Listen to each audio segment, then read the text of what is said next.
Hi, everyone, and welcome to the latest edition of our Lunchtime Learning webinar series. I want to thank everybody for taking the time to join us here today on what is a really exciting topic, and it's one that we've gotten a lot of questions on, so we're excited to be able to bring you more information on it. A couple housekeeping things before we get started here today.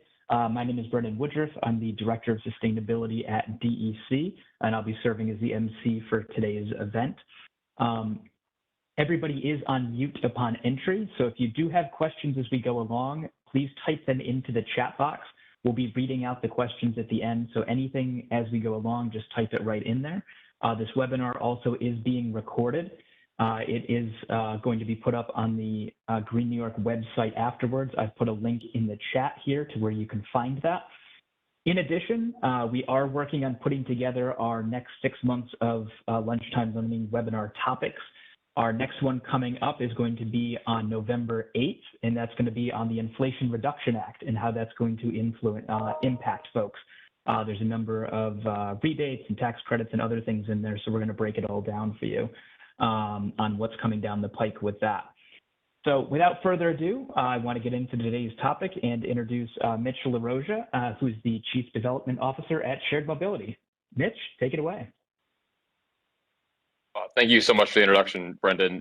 And like you mentioned, I'm Mitch LaRosa, Chief Development Officer here with Shared Mobility. We are a Buffalo-based nonprofit that's been around for the last 12 years doing a lot of community-focused mobility work here in New York State and with communities and partners across the country. So really excited to be with you all today, and I appreciate the invitation from Brendan to come and speak on this topic.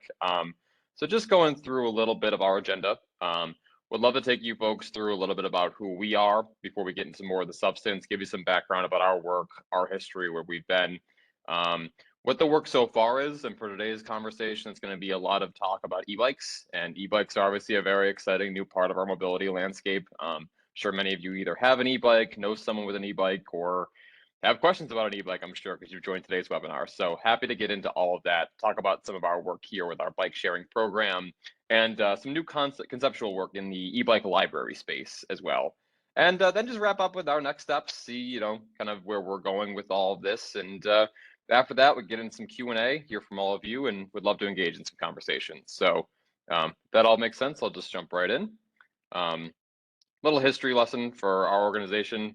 So we were founded in 2009 as Buffalo Car Share. The group is led by our current CEO, Mike Galagano, and Creighton Randall, who is now with our partner group, Mobility Development.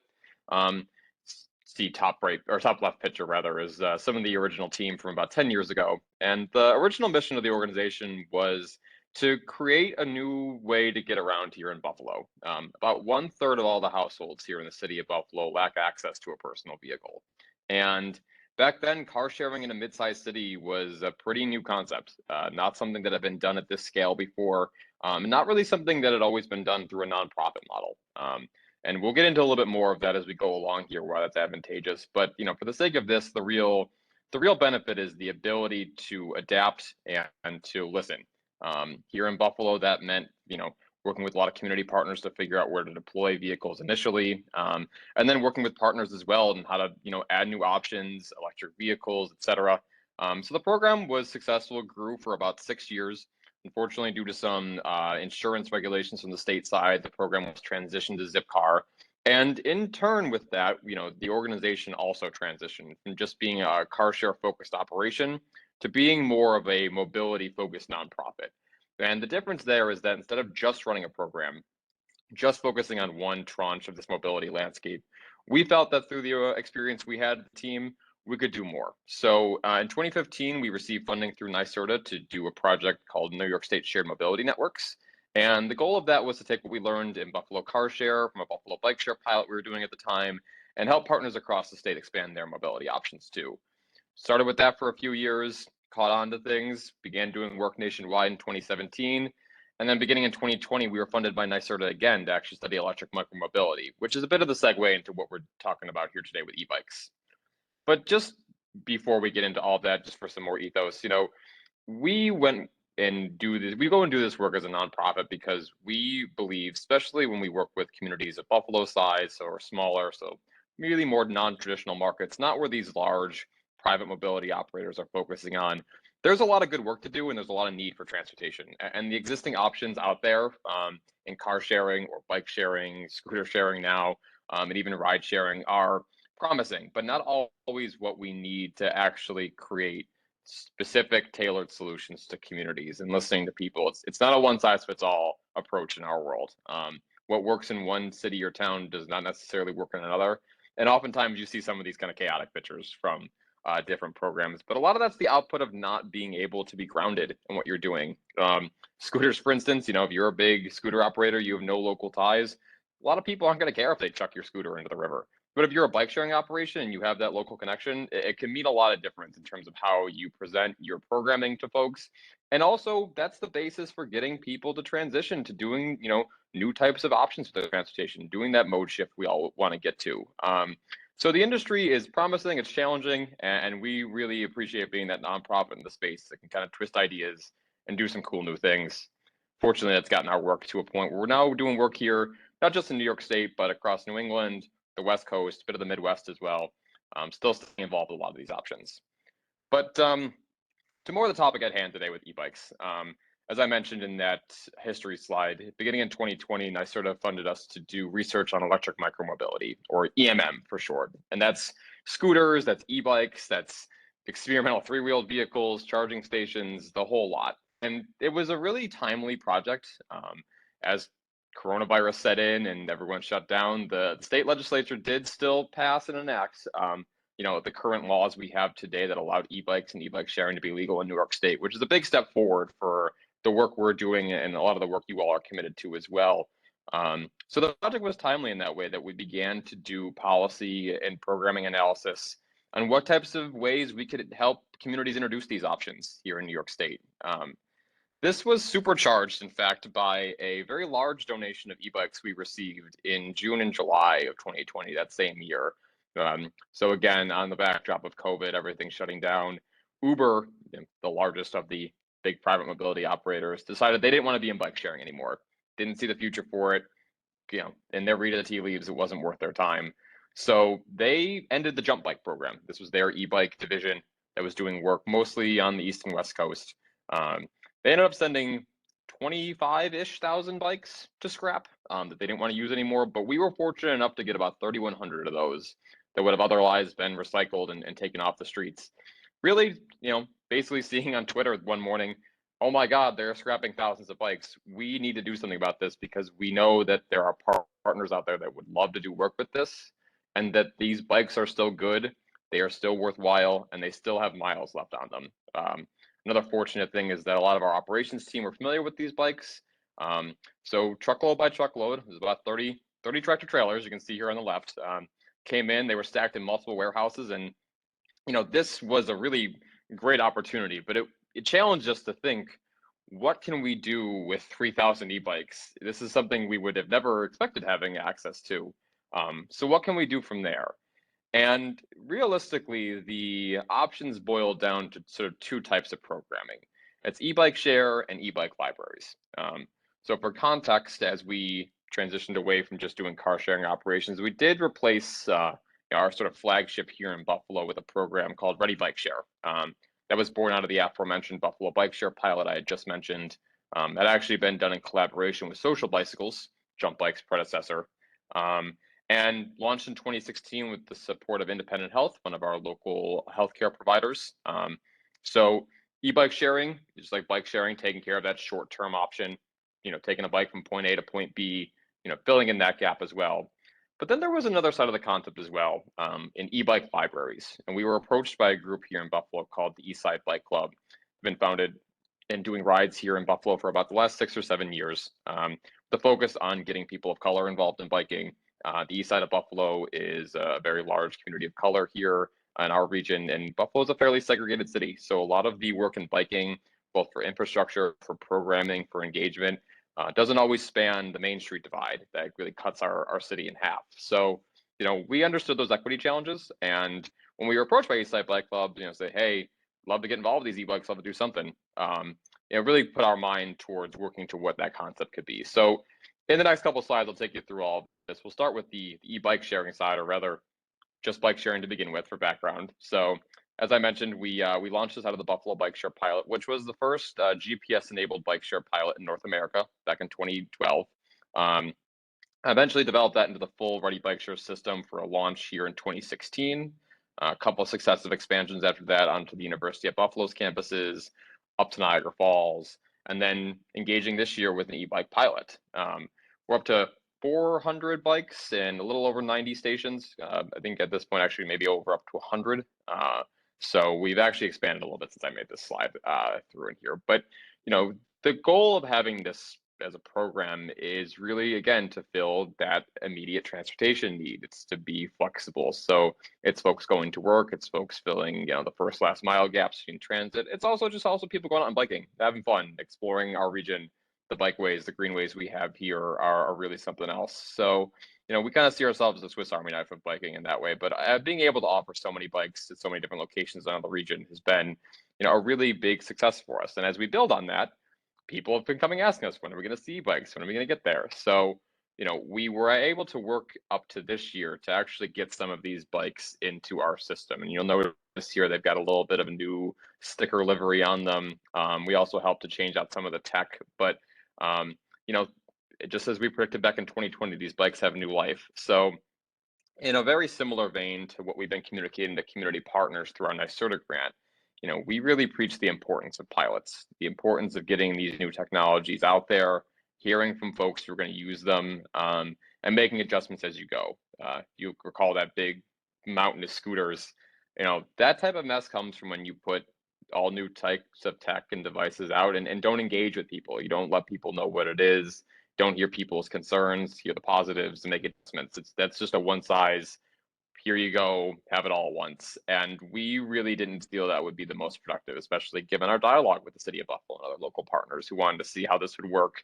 And, let's build up at a scale. So we launched this year with 50 bikes, made them accessible just to our annual pass users.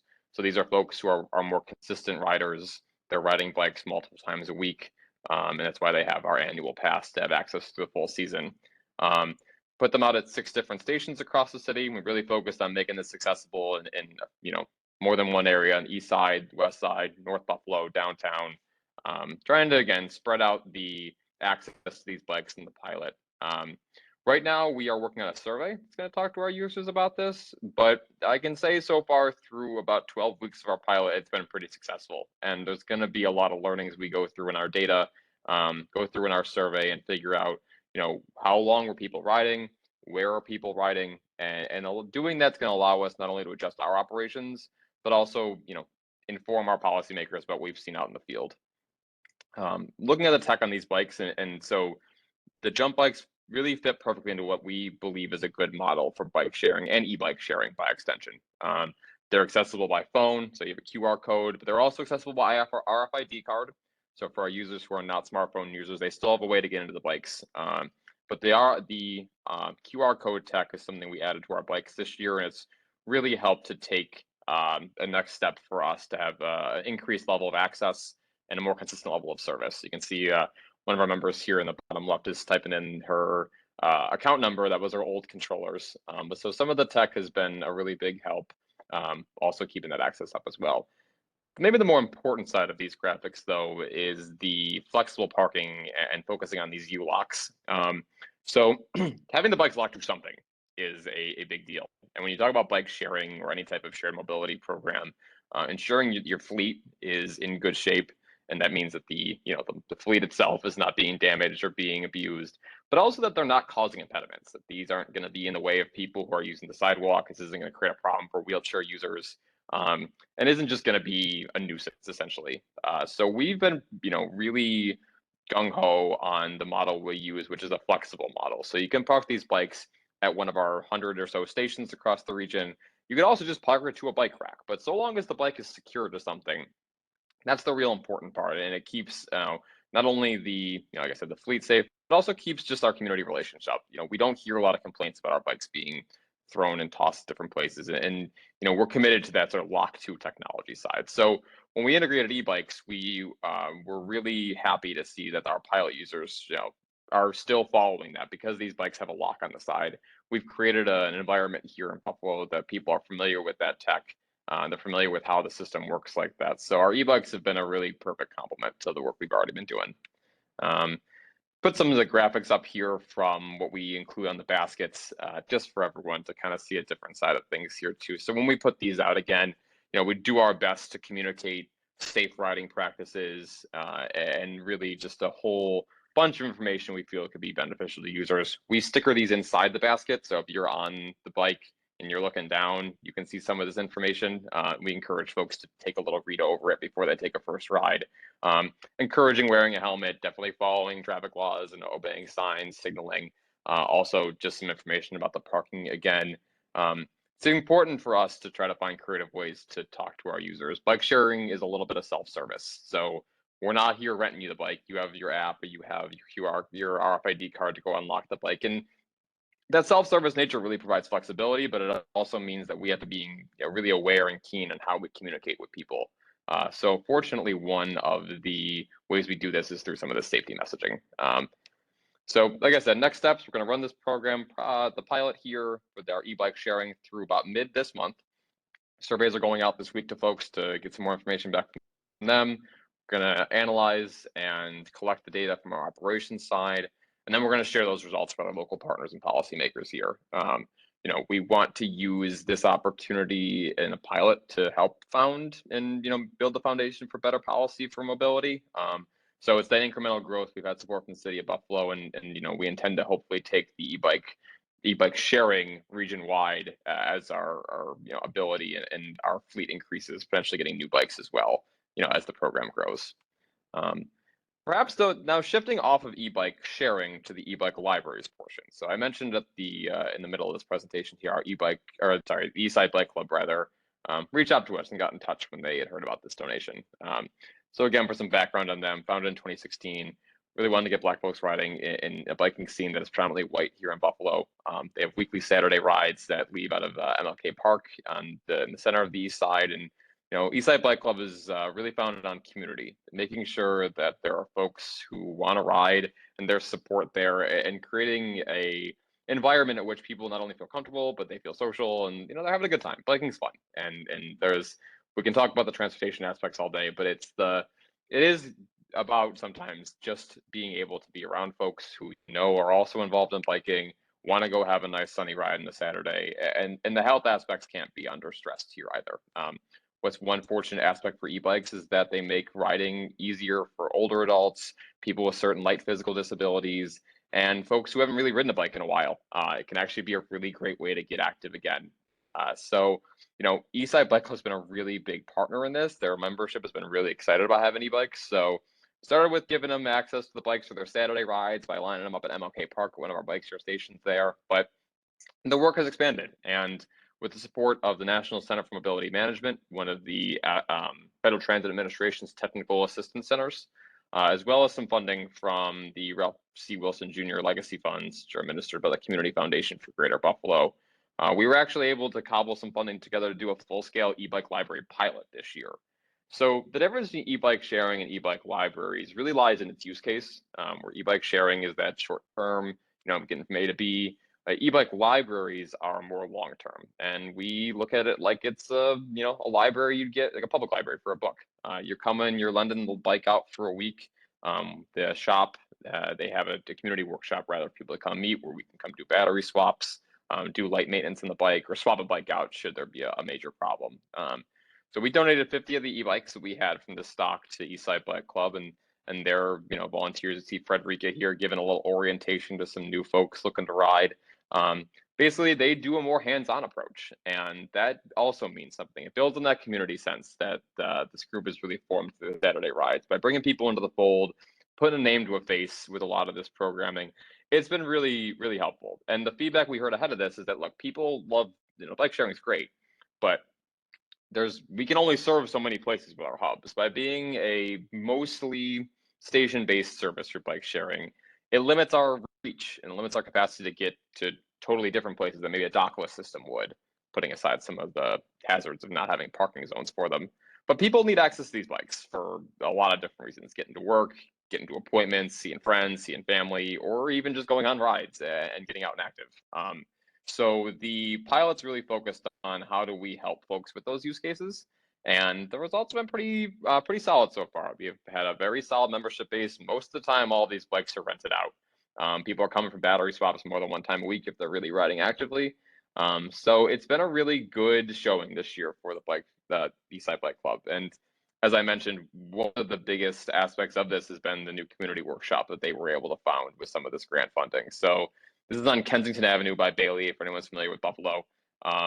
And it's a part of our city that is really underserved in a lot of ways, both from lack of overall investment, really poor quality biking infrastructure, and the fact that there hasn't been a bike shop in this neighborhood in over 20 years. So, Eastside Bike Club uses this community workshop as their hub for both the e-bike library, creating that physical space for people to come in and interact with folks, to get a bike, meet people, and again, to put that name to a face, which we really encourage. It also helps keep our bikes in good condition, and because people feel they have a buy-in to the program, they feel involved. It's not just getting a bike. It's not just having someone service a request.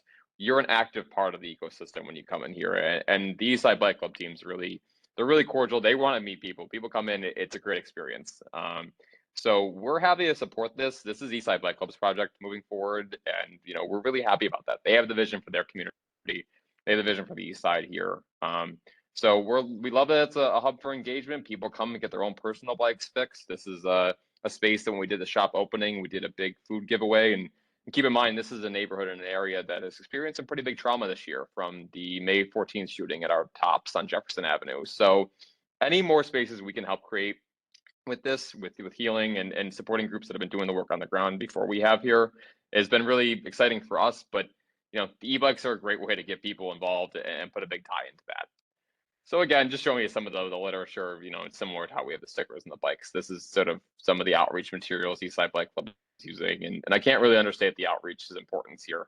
Getting people to be aware and understand this program exists and it's available, and giving people free e-bikes kind of seems a little incredulous to folks at first, but it's just like it says, it's you borrow these e-bikes, you don't rent them. You're contributing to the work they're doing by riding the bikes, and that's really important. So it's been great so far.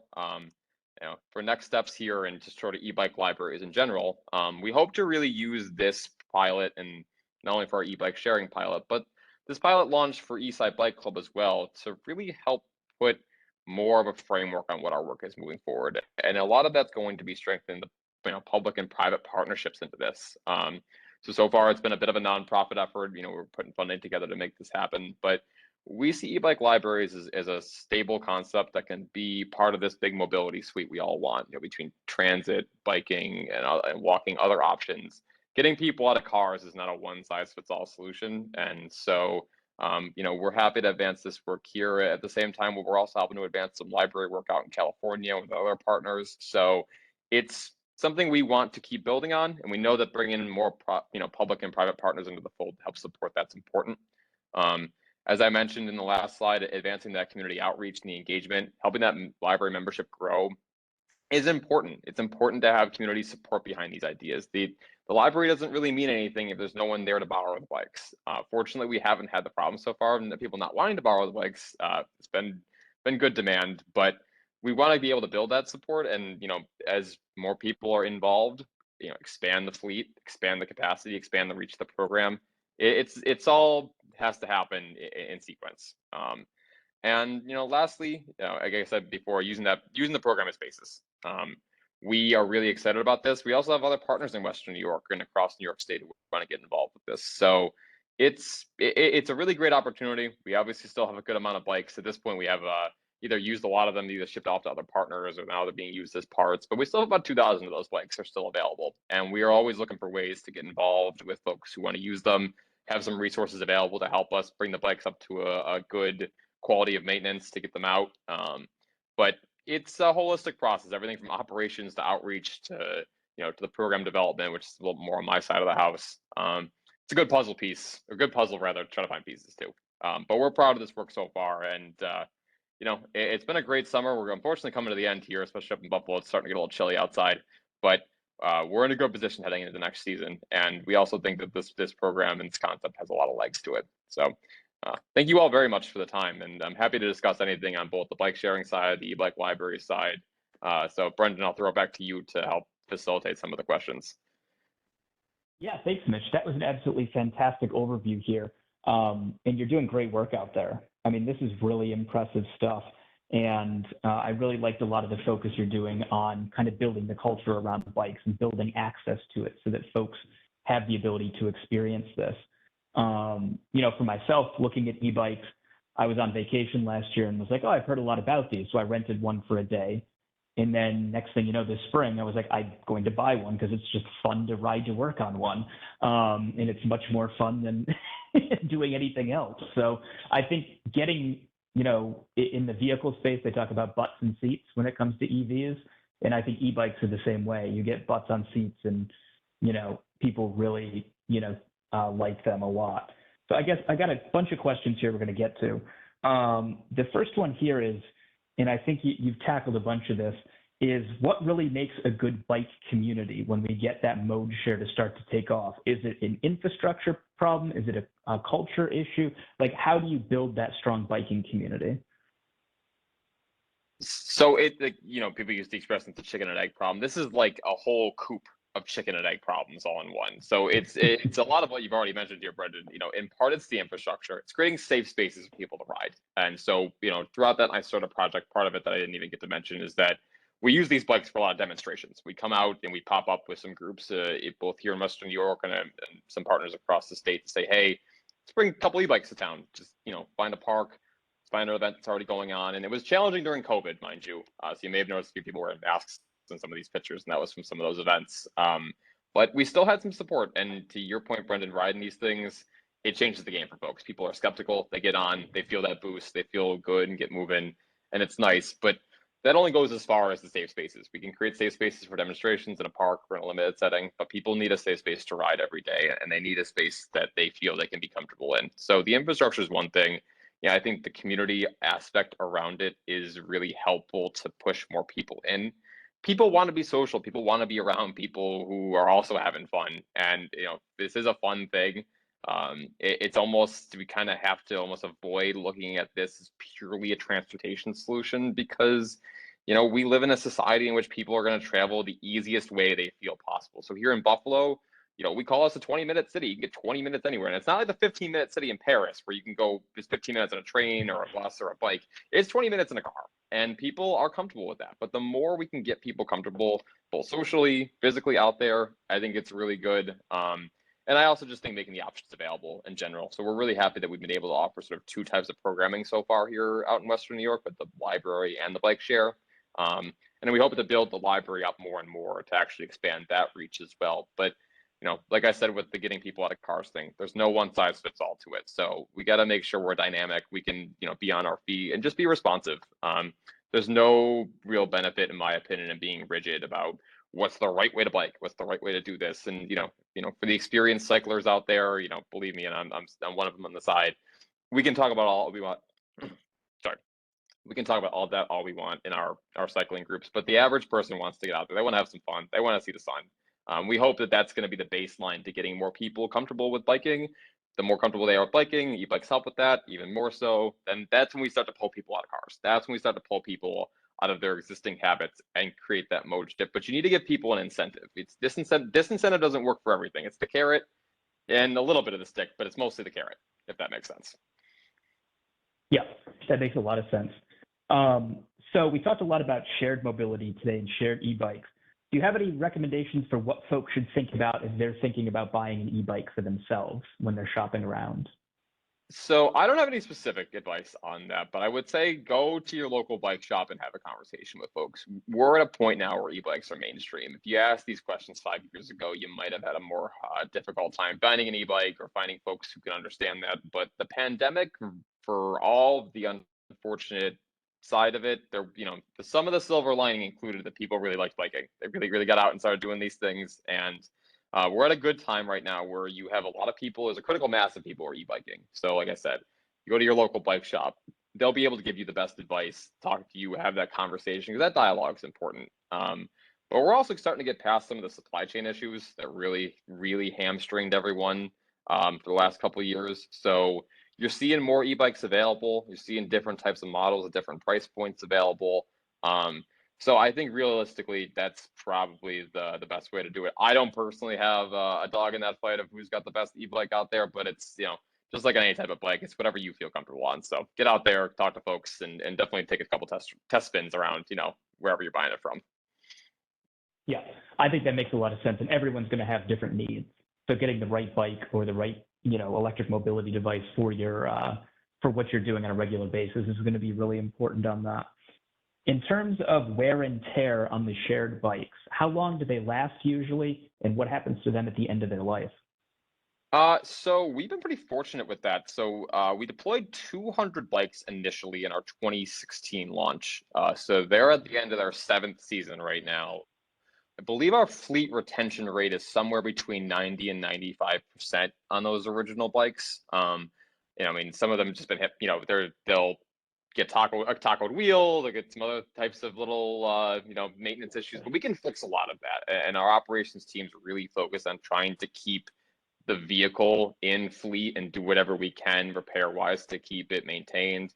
We're a seasonal system here, so we only operate between April and end of October. So we're coming to the end of our season now. You can imagine what the demand for bike sharing is in Buffalo in the winter. So we support biking all year round, but unfortunately, there's just not the mass for that. The fortunate side of that, though, is we pull the fleet in. We can go through and we can do audits, maintenance audits on all the bikes throughout our off season to keep them in good shape. When the bike is no longer working, let's say the bike, if it's been a bent frame or it can't be worked anymore, we will send it to get recycled. The intention now that we are getting to the sort of end of life of some of these original fleet vehicles, which last between 5 and 10 years. So we know we're going to start getting maybe towards the end of that life cycle for the original 200 soon. We intend to work with some partners to try to recycle the bikes in different ways, take the technology off them, or repurpose them for other sides of our system that don't see as much demand. We're not really sure yet, but the bottom line is that we're committed to finding a reuse for them somehow. They're just like the Uber bikes, they're good solid bikes, and so just because they don't look the prettiest right now, stickers or a fresh coat of paint can fix that. They don't shift well, the brakes aren't good. You can always tune them up. Kind of a ship of Theseus a little bit of with some of these bikes, but we're committed to making sure that they're still doing some active good, no matter if they're in our system or somewhere else. Yep, that makes a lot of sense.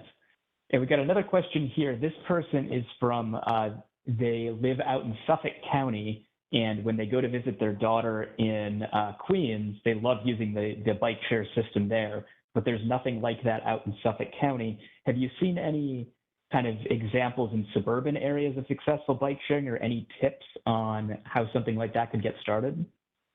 So that's actually a really big conversation going on right now. Sort of in the same way that we're focused on like the small mid-sized city side of things, can this model work not in an urban center? And the jury is still out in a lot of ways. I think, for some of the folks who have gotten involved, and these can be small towns that we've worked with, and where sort of more in the Midwest, or even up in Rochester, where you have their transit authority is sponsoring, working with their bike share provider to put little hubs in some of the smaller communities around Monroe County and the Finger Lakes. It has promise, but density is still the biggest question. So if you don't have the critical density to do it, and then thus the infrastructure to support that riding, it's unclear whether it can work or not. This is also kind of where you get into the sort of the drifting line between bike share and bike rental.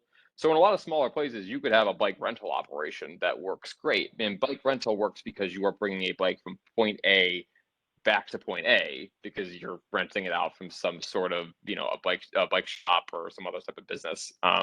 Bike sharing is really more critical when you're trying to go from that point A to point B. And so the technology on our bikes, the GPS and some of the more built out features that keep the bikes doing all right outside and with multiple users, they're designed because we know people are going to be using them a lot and they can be kind of going anywhere, and they need to be tracked. If there's not a need to go from just point A to point B, you might be better off just investing in regular bikes, which don't have all that technology. Your cost is less, but the use case for people is still just going to be biking around a village, let's say. So you're always going to come back to that village center. Um, it's something that I think is still being worked out.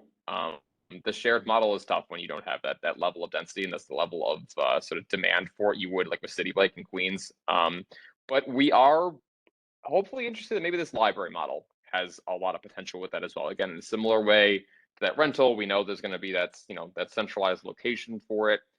There's a great program out in Allen County, Kansas, of all places, that does a kind of hybrid bike share, bike library in a town of about 10,000 people. So everyone in that town knows each other. They hey Jim, hey Sue, and I've spoken with some of the folks from Thrive Allen County, who is the nonprofit that runs that, and that social aspect helps make the library work in the same way Eastside Bike Club social connections and community connections make the library work here in Buffalo. So I don't think that maybe traditional bike sharing is going to work in small towns, but we've got a lot of different avenues to explore now to see where does that scale fit. So again, I actually don't know where in Suffolk County you are, because if you're way out in Suffolk County, then you're talking little villages. If it's more closer to Nassau, maybe it's the suburbs, and I don't know if we can help you there. But I think, again, the overall answer to you is there's a good amount of options I think we want to explore, and the more opportunities we can have to test those models out, maybe the more solutions we'll find. Yes, I think that makes a lot of sense. And I like the fact that there's different models that are being worked on here that could work for different communities. And so another question here is, have you seen any successes in collaborating with local planning boards to make roadways more bike friendly? Looking at the data that you have or anything like that, or do you engage local policymakers, with ways to increase road safety? So we are open to providing our data to the cities we work with. So that's the city of Niagara Falls, city of Buffalo. And a lot of bike sharers do this, where they work hand in hand with their local city governments. I can't speak to whether there is a lot of correlation between the work they're doing and what we are showing in our system. Unfortunately, being on the nonprofit side, all we can do is sort of provide that information and let the decision makers take it from what they will. But I can say there's a lot of potential for it. We have information from our systems that demonstrate where people are biking, where there is a demand. It also shows, just as importantly, where people are not biking. Where can we see in our system that says, hey, there's a major corridor here we're missing. People aren't biking on this because it's unsafe. So there's a lot you can tell from this data. And what we've recommended to policymakers through this NYSERDA process, where we're really engaging with a lot of the municipal level planners, and as they come to us and say, hey, I know land use, I know zoning, I know everything that's sort of in my circle, but mobility is not really something we're always challenged with. Can you help us out in figuring what we want to do here? My suggestion amongst several to them is always to work on a policy that gives you, access and dialogue with whoever's operating the program, because that data is so important to this. So I can't really speak to what the necessarily inputs here or the outputs here in Western New York are on that, but we want to make it available. And, I still think there's a lot of power in that information to tell people where it would be potentially wise to be putting public resources. Yeah. And so another question here is, how long do the e-bike batteries last? And for people who have their own e-bikes, how do they know whether the remaining battery is enough to support their rides? So our e-bike batteries at this point are lasting like 25, 30 miles. We are working on some new battery management tech to hopefully get that sort of range increased, but they're a little bit of an older lithium-ion technology, so they're a little more limited than maybe newer e-bikes, which can be more like 50 to 70 miles, and that's just very general ranges depending on what kind of model you have. Because if you could have an e-bike with a big battery charge on it, but generally the cost goes up then. So that's one of the bigger trade-off points in what you're buying, is that lithium-ion battery is pretty expensive. So you want more range, that could drive your cost up. For these, like I said, 25, 30 miles, we can actually swap the battery out on the frame. So if you look here in the bottom, Shane from our operations team is actually doing a battery swap there, putting the battery into the case on the down tube. And then you swap the old one out. So that actually makes our operations life a little bit easier, because even when they are short on battery, we're always out changing them anyway. So we can keep that fresh. In terms of your personal e-bike and how you know what the ride is or how long it is. So for our bikes, there's a little 4-light sort of segment on our controller unit. So like you see it's at 1 star. You're probably gonna take it back and get another bike because you're running low, and we can see that from the back end. On your own personal e-bikes, I think it's a little different for each of them, but it's basically the same. It's like kind of gives you a battery level, and sort of like if you're driving your car, you see you're at a quarter tank, you can start guessing, okay, maybe it's time to go to the gas station, or in the e-bike's case, it's time to go home and charge. So it's a little different depending on what kind of model you have, but either way, they usually give you a piece of feedback. You're not just gonna be out there riding. and the thing will die on you. And even if our bikes die, they are still bikes. They're going to be a little heavier, but you can still bike them back to a station. They won't totally shut off. They just won't give you that e-assist anymore. I hope that answers the question then. Yeah, and I think one other thing to add with e-bikes too is that you can, in most of them, you're able to adjust how much assist you're getting. And so if you just ride it on the throttle and you're just kind of pedaling lightly, the battery is going to deplete a lot faster than if you're pedaling a lot. So if you do start to get concerned and you see that down to a quarter, you could start to pedal more and pull back on the assist so that you can get to where you're going. So that's another strategy that's there as well. And a good clarification point, Brendan, you bring up with the throttle. So there's multiple different types of e-bikes. So we do class 1 e-bikes, which are just pedal assist. Class 2 has that throttle, like Brendan mentioned. So you get the throttle assist for the pedal, and that'll go up to like 20 miles an hour, I think is the speed limit on them. And then class 3 is only in the city. Basically, the folks doing a lot of deliveries are using class 3 e-bikes. They can go up to 30 miles an hour, also can have a throttle and pedal assist. But for most of the bike sharing bikes you'll see with e-bikes, they're class 1s. Ours are capped at 15 miles an hour. You can't adjust the level of boost on them just because they're kind of it's more of a public one size fits all. But yeah, if you buy your own bike, you can there's a lot of different settings. We actually have a trailer bike as an e-bike that we do redistribution and battery swaps with, and it's got sport mode and eco mode and all towing mode if you have a big trailer on the back. So yeah, if you get into like the actual like ownership side of e-bikes, there's a lot of crazy tech out there. It's actually pretty cool when you start riding. Yeah. So another kind of nuts and bolts question here about your program is when you do open this up to regular riders, you're going to have folks who might not be as experienced getting e-bikes that can go faster than probably they're used to and are a little bit heavier. How has your program tackled the issues of liability insurance, and is there any coverage to the renters themselves?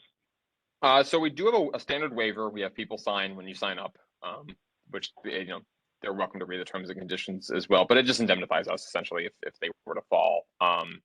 We haven't had any major incidents, I will say. I think that speaks to a couple different things. One is the strategy of where we place our stations. We're constantly being cognizant of putting the bikes available in places we know there will be safe places to ride. We don't want to be putting bikes in places where we're basically giving people, pardon me, a death sentence to go out there and ride in the space they are going to, be in peril to. So part of it's sort of the inherent strategy. We have our own insurances. We have general liability, just like any program would. But part of it's that. And I think in terms of the new riders, we're still trying to figure out how we communicate that. We know there needs to be some sort of communication. So whether that's a little pop-up on the app, where we beef up more of the language on the bike in the basket. It's something that we're always trying to address, trying to create more of that dialogue for us. So we're also starting a blog this year. We have links to blog posts to see how to ride the bikes and what to expect to.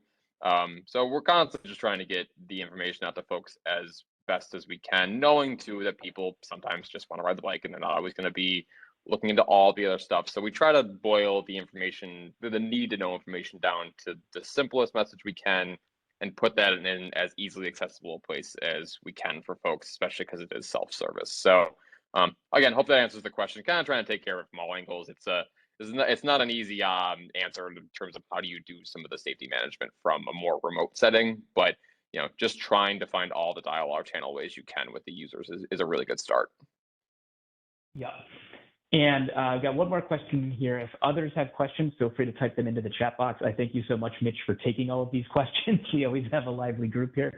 No problem. So it's really good to be able to have this dialogue. And so this question kind of gets around to the financial viability of e-mobility companies like this. You mentioned that some of the big players, there's been a lot of switchover and who's owning who and who's in the space, who's out of the space.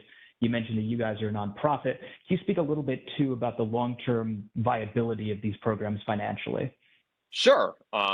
So we take the nonprofit approach because we view this as a public transportation option. And that means you're not going to be able to seek 100% fare box recovery and, to put it in public transit terms and operate your program that way.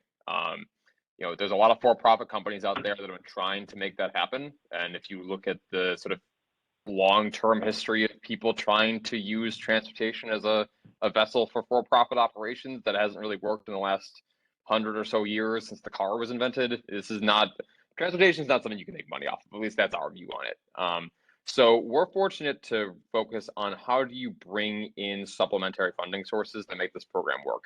For us in the bike share side, that's having Independent Health be our title sponsor. So we're Ready Bike Share because red is the sort of color, brand, and health initiative that Independent Health puts out there, and they see value in the bikes being an asset to getting people active and healthy, and thus in turn not having necessarily the same level of perhaps health issues or other things that could negatively impact, frankly, personal care from not being active. They see the ecosystem there. We love that. We support that. And so we are able to use their support to keep the cost to access our program pretty low. Also using a couple other sponsorships and different types of funding that help expand the program itself. So seeking CMAQ funding, which we did with the city of Niagara Falls for our expansion up there, and other public funding sources as well can help us do expansion on the capital side. But we're not really going to be focusing on making this a profitable operation because it's unclear whether that's possible. So you're seeing some of the newest scooter systems launch where it's $1 to start and 49 cents a minute to ride, which is $30 an hour on a scooter. That's insane. We charge $55 a year for annual access this and a penny a minute to ride our Ready bikes, for reference. So it's if there is a way to make money off of this, I'm not sure it's been shown yet. You're seeing a lot of scooter companies and a lot of the e-mobility companies having big layoffs again now that some of the COVID support and relief has worn off and we're going back into winter when they don't see as much operational revenue.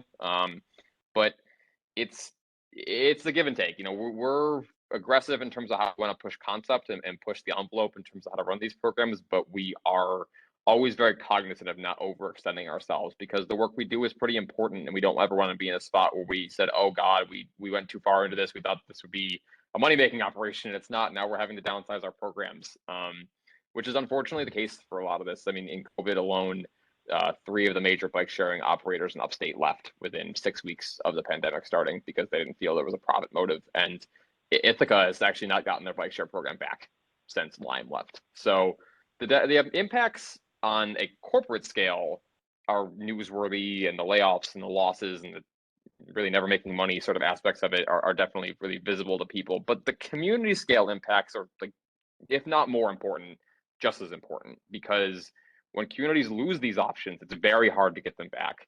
It's not easy to recreate the wheel when you're trying to put new, items in place like this. And the private companies are not always willing to come back once they feel there wasn't some sort of profit to be made there. So it's almost a misalignment of goals in a lot of ways for us. Like our goal is not to make money. Our goal is to serve communities and to make sure that people have access to this stuff.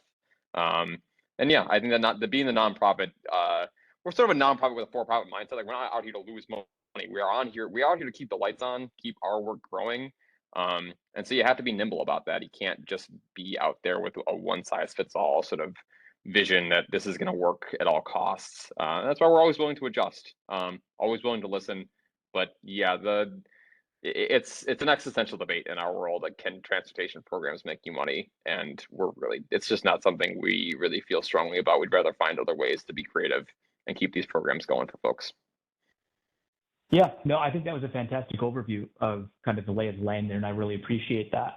So I think just before we wrap up here today, is there anything that we didn't ask you that you wish we did, or any final thoughts for folks?